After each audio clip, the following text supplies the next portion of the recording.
የታላቁ ህዳሴ የኤሌክትሪክ ኃይል ማመንጫ ግድብ የፈጠረው ሰው ሰራሽ ሐይቅ ላይ እንገኛለን። ከጀርባዬ እንደምትመለከቱት ታላቁ ህዳሴ ግድብ ዘንድሮ 13ኛ ዓመቱን ይዟል። ውሃ መያዝ ከጀመረ ጀምሮ እስካሁኑ ሰዓት ድረስ 42 ቢሊዮን ሜትር ኪዩብ የሚሆን ውሃን ይዟል። የግድቡ ስራ ደግሞ ሲጠናቀቅ ምናልባትም እስከ 72 ቢሊዮን ሜትር ኪዩብ የሚሆን ውሃን ወይም ደግሞ ሰው ሰራሽ ሐይቅ የሚፈጥር ከዚህ ከአዲስ አበባ እስከ ሻሸመኔ የሚደርስ ውሃን ይፈጥራል ማለት ነው። ታዲያ ይህ ውሃ ብቻ አይደለም፣ የአሳ ሀብት አለው፣ ሰው ሰራሽ ደሴት ይፈጥራል።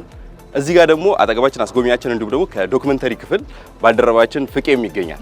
አጠር ያለ ቆይታ እኔና ፍቄ እንግዲህ ከአዲስ አበባ ተጉዘን እዚህ ህዳሴ ግድብ ድረስ ደርሰናል።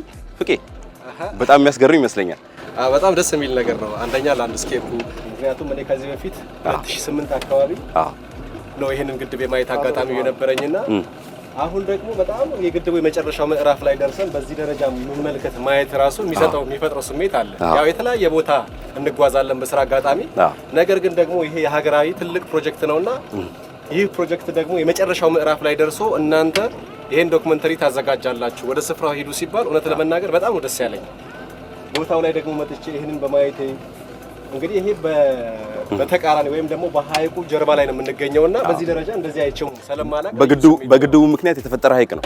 በግድቡ ምክንያት የተፈጠረ ሐይቅ ነው። ወደ 240 አካባቢ ርዝማኔ እንዳለው ኪሎ ሜትር ርዝማኔ እንዳለው ነግረውናል። ይሄ ደግሞ እንግዲህ ለሀገራችን በተለይም የአሳ ሀብት እዚህ አካባቢ ሰፊ የአሳ ሀብት መፍጠር ይቻላል። ከዛም ባሻገር የከተሞችን እንዲስፋፉ ምክንያት ሊሆን ይችላል። በዚህ በቤኒሻንጉልና እንዲሁም ደግሞ በህዳሴ ግድብ ዙሪያ ያሉ ማህበረሰቦችም ተጠቃሚ እንዲሆኑ ምክንያትም ሊሆን ይችላል። ይሄ ግድብ እንግዲህ በጣም ደስ የሚል እይታ ያለው፣ ከዛ ውጪ ደግሞ የቱሪዝም ቀደም ሲል እንዳልን የአሳ ሀብትም ያለው ሐይቅ ነው። እኔ በጣም ደስ ብሎኛል።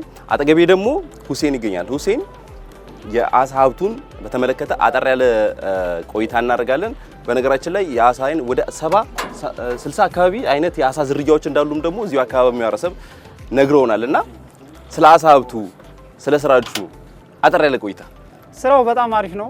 አገራችን በዚህ ልክ አርጋ ማየቱ ለኛ ትልቅ ከምልህ በላይ ደስታ ፈጥሮልኛል። እኔ እንደራሴ ቢያንስ እንኳን ስራውን አትስራቶ እዚህ ቦታ ላይ መተህ ራሱ ቁጭ ብለህ ባህሮችን አይተህ አሳዎች ሲጫወቱ አይተህ መመለስ ራሱ በጣም ትልቅ ደስታ ነው ለኛ። የአሳ ዝርያዎች እስከ 72 ድረስ ይደርሳሉ ተብሏል። የአካባቢዎች ነዋሪዎች አሉ 72 የተለያዩ የአሳ ዝርያዎች አሉ ብለውናል። ያው እኛ እስካሁን የምናውቃቸው 12 የአሳ ዝርያዎች እናውቃለን። እስከ ስንት ኪሎ ሜትር ድረስ ትሄዳላችሁ በጀልባ አሳ ለማጥመድ? የ2 ሰዓት ተኩል ትራንስፖርት እንሄዳለን። የ2 ሰዓት ተኩል ጉዞ ማለት ነው በጀልባ የ2 ሰዓት ተኩል ጉዞ እንሄዳለን። ደርሶ መልስ አስጋሪዎች እዛው አድረው ነው የሚመጡ። ጠዋት 9 ሰዓት ላይ ይሳባል። 2 ሰዓት ተኩል አካባቢ ወደ ስራ እንገባለን እና በቃ በጣም ደስተኛ ነኝ ከመላችሁ በላይ።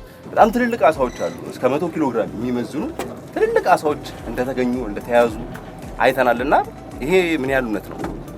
ናይፐርች ይባላል አሳው 120 ኪሎ ተይዟል። ያው የኛ የማቴሪያል እጥረት ስላለ ባለው አየር በአገር ውስጥ መረቦችም ስለሆነ የምንሰራው ቢያንስ እስከ 20 ምናምን ኪሎ እንይዛለን።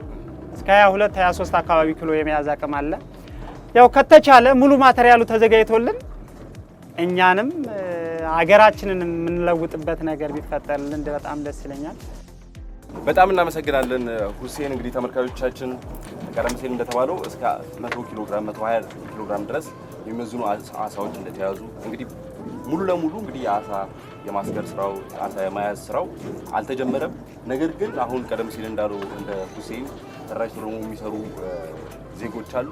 በዚህ ልክ እንግዲህ ባልተደራጀ ሁኔታ ራሱ አሳዎች እየተያዙ እንዲሁም ደግሞ እየሰገሩ ለአገልግሎት ይውላሉ ማለት ነው። እንግዲህ ቀደም ሲል እንዳልነው የታላቁ ህዳሴ ግድብ ብቻ አይደለም ሀብትም ነው። ሀብት ብቻ አይደለም ምግብም ነው። ምግብ ብቻ አይደለም መዝናኛም ነውና እዚህ በኋላ ደግሞ የቱሪዝም ሀብቱ በዛው ልክ ይሰፋል ተብሎ ይታሰባል። ከኔ ጋር የነበረን ቆይታ ይህን ይመስላል። አመሰግናለሁ።